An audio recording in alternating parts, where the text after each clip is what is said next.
Do like share and subscribe, और कृपया करके इस चैनल को बढ़ाने के लिए आप इसको सब्सक्राइब कीजिए, साथ साथ अपने दोस्तों के बीच में भी इसको शेयर। गुड इवनिंग फ्रेंड्स, आज की अपडेट इस प्रकार से। आज हम सबसे पहले बात करेंगे पनडुब्बी रोधी हेलीकॉप्टर MH-60R के बारे में।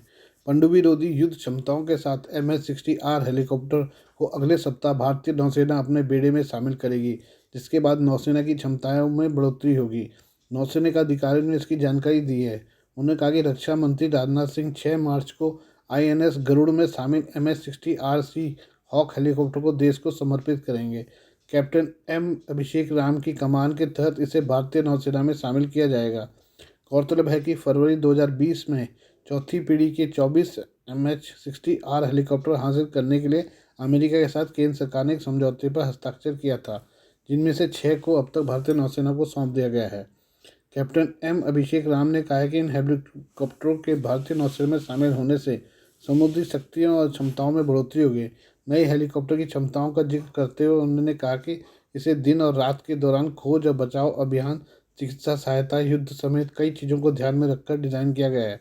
इसके भारतीय नौसेना में शामिल होने से बाद से क्षमताओं में विस्तार होगा। उन्होंने कहा MH-60R टॉर्पीडो मिसाइल और उन्नत सटीक रॉकेट दागने में भी सक्षम है। MH-60R के 25 पायलटों में से एक लेफ्टिनेंट कमांडेंट अनीस आयारोटिल ने कहा कि MH-60R सबसे उन्नत हेलीकॉप्टरों में से एक है और सिस्टम पायलट के अनुकूल है। बता दें कि MH-60R हेलीकॉप्टर एक मल्टी मिशन हेलीकॉप्टर है। नौसेना तौर पर इसे सबसे आधुनिक हेलीकॉप्टर्स में शुमार किया जाता है। समुद्री सीमा की निगरानी करने, मैरीटाइम गतिविधियों पर नजर रखने और पानी के भीतर के खतरों को निपटने में हेलीकॉप्टर बेहद अहम है।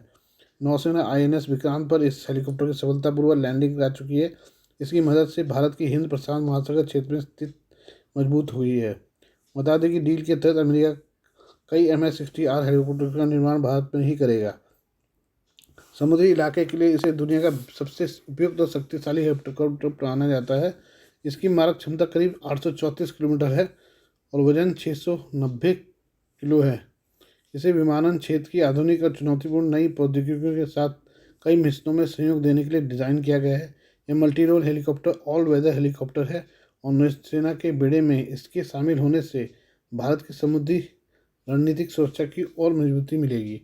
आइए अब हम बात करते हैं इसराइल में एक भारतीय की मौत के बारे में। इसराइल में हिजबुल्लाह के हमले में एक भारतीय की मौत हो गई है, वहीं 2 अन्य घायल हो गए हैं। हिजबुल्लाह आतंकवादी समूह ने मार्गालियट में मिसाइल हमला किया था। कई सालों में लेबनान के साथ इसराइल की सीमा के पास किसी भारतीय की मौत की यह पहली रिपोर्ट है। रिपोर्ट के अनुसार हिजबुल्लाह ने हमला सोमवार को किया था। मृतक की पहचान केरल में कोल्लम के वाडी निवासी निबिन मैक्सवेल 31 के रूप में हुई है। हमले में कुल 7 अन्य गंभीर रूप से घायल हुए हैं। इसमें 2 केरल के रहने वाले हैं। उनकी पहचान जोसेफ जॉर्ज और पॉल मेलविन के रूप में हुई है। निबिन मैक्सवेल के पिता ने बताया कि उनका बेटा जनवरी में इसराइल गया था। उसका बड़ा भाई निविन भी वहीं काम कर रहे थे। निविन मैक्सवेल की मौत की जानकारी परिवार को सोमवार रात में दी गई। संपर्क करने पर केरल पुलिस के सूत्रों ने बताया कि सब 4 दिनों में केरल पहुंचने की उम्मीद है।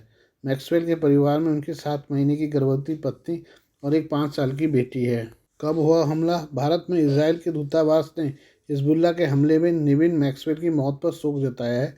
पीड़ित सोमवार को दोपहर में उत्तरी मार्गलियट गांव में एक बगीचे में खेती का काम कर रहे थे, तभी हिजबुल्लाह आतंकवादियों ने वहां मिसाइल से हमला कर दिया।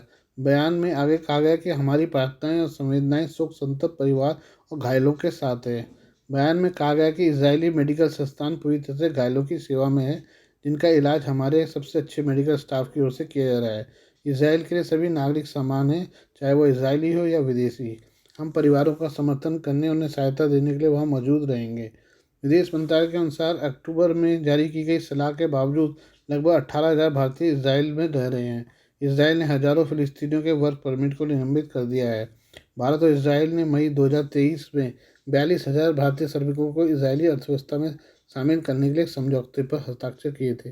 आइए अब हम चीन के उइगर मुसलमानों के बारे में बात करें। तिब्बतियों और उइगर मुस्लिमों के साथ अमानवीय व्यवहार कर रहे चीन पर अब संयुक्त राष्ट्र मानवाधिकार चीफ वोल्कर तुर्क ने तीखा निशाना साधा है। वोल्कर ने कहा कि चीन सिंजियांग और तिब्बत इलाके में मानवाधिकारों का उल्लंघन कर रहा है। उन्होंने चीन की शी जिनपिंग सरकार से तत्काल अपनी नीतियों को बदलने के लिए कहा है। इससे पहले तुर्क पर आरोप लगा था कि वह मानवाधिकारों के मुद्दे पर चीन के खिलाफ खुलकर नहीं बोल रहे हैं। वोल्कर ने चीन से स्पष्ट अपराधों के लिए अरेस्ट किए गए मानवाधिकार कार्यकर्ताओं को छोड़ने की मांग की है। वोल्कर ने सिंजियांग और तिब्बत में मौलिक अधिकारों का उल्लंघन करने वाले कानूनों और प्रथाओं को मानवाधिकार संस्थाओं की सिफारिशों के मुताबिक बदलाव करके लागू करने का भी आह्वान किया। सिंजियांग में चीन पर 10 लाख से अधिक उइगुरों और अन्य मुस्लिम अल्पसंख्यकों को हिरासत में लेने का आरोप है। हालांकि चीन इन आरोपों का पुरजोर खंडन करता है। वोल्कर के पूर्ववर्ती मिशेल बाचेलेट की पिछली रिपोर्ट में सिंजियांग में यातना, जबरन चिकित्सा उपचार और यौन हिंसा सहित संभावित मानवता के खिलाफ अपराध के आरोप लगाए गए थे। चीन इन आरोपों को खारिज करता है और कहता है कि चरमपंथ का मुकाबला करने और विकास को बढ़ावा देने के लिए व्यावसायिक प्रशिक्षण केंद्र संचालित करता है।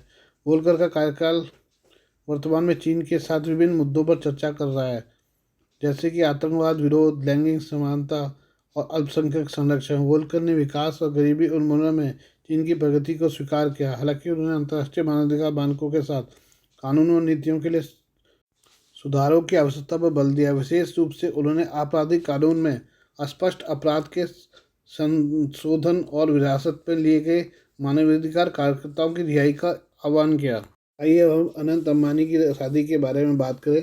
गुजरात के जामनगर में मुकेश अंबानी के छोटे बेटे अनंत अंबानी की राधिका मर्चेंट के साथ प्री वेडिंग समारोह की चर्चा चारों तरफ छाई हुई है। समारोह की तस्वीरों और वीडियो में से सोशल मीडिया भरा हुआ है। समारोह में आए दुनिया भर के उद्योगपति हो या फिर इंटरनेशनल और भारत के कलाकार, हर कोई इनकी चर्चा कर रहा है। सिर्फ भारत ही नहीं बल्कि पड़ोसी देश पाकिस्तान में भी इस शादी पर खूब बात हो रही है। पाकिस्तान तो इस प्री वेडिंग समारोह को भारत की बढ़ती ताकत के रूप में देख रहे हैं और अपने मुल्क को इससे सीखने की सलाह दे रहे हैं। सना अमजद पाकिस्तान की रहने वाली यूट्यूबर है जो खूब चर्चित है। सना ने अनंत अंबानी और राधिका मर्चेंट के प्री वेडिंग समारोह पर पाकिस्तान के लोगों से बात की। सना से बात करते हुए एक पाकिस्तानी शख्स ने कहा है कि ये प्री वेडिंग समारोह नहीं बल्कि एक बिजनेस ट्रेडिंग प्लेटफॉर्म है। उन्होंने बताया कि अगर पूरी दुनिया के बड़े उद्योगपति इस शादी के बहाने वहाँ पहुँच रहे हैं तो ये भारत के लिए प्लस पॉइंट है। इससे भारत को बहुत ज़्यादा रेवेन्यू मिलेगा। मुकेश अंबानी के अपने होम टाउन जामनगर में शादी करने पर पाकिस्तान के लोगों का कहना है कि भारत के उद्योगपति वतन से मोहब्बत करते हैं, उनके लिए अपना देश सबसे पहले है। एक पाकिस्तानी शख्स ने कहा कि दुनिया में इसी वजह से भारत की पहचान है। पाकिस्तानी हसन अली कहते हैं कि दुनिया के जो उद्योगपति या बड़ी कंपनियों के सीईओ वहाँ आए हैं वे शादी देखने नहीं आए हैं, वे बिजनेस के लिए आए हैं। इसके साथ ही उन्होंने कहा कि लोग भारत पर भरोसा करते हैं, वो एक सुरक्षित मुल्क है, जबकि पाकिस्तान में तो लोग आने से ही डरते हैं। एक अन्य पाकिस्तानी नागरिक ने कहा कि भारत तो पहले ही पाकिस्तान से बहुत आगे है।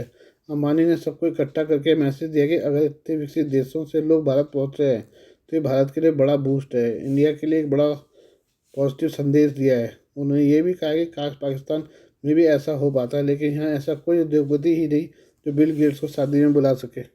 आज के लिए बस इतना ही, बाकी मिलते हैं कल आपसे नई खबरों के साथ। धन्यवाद।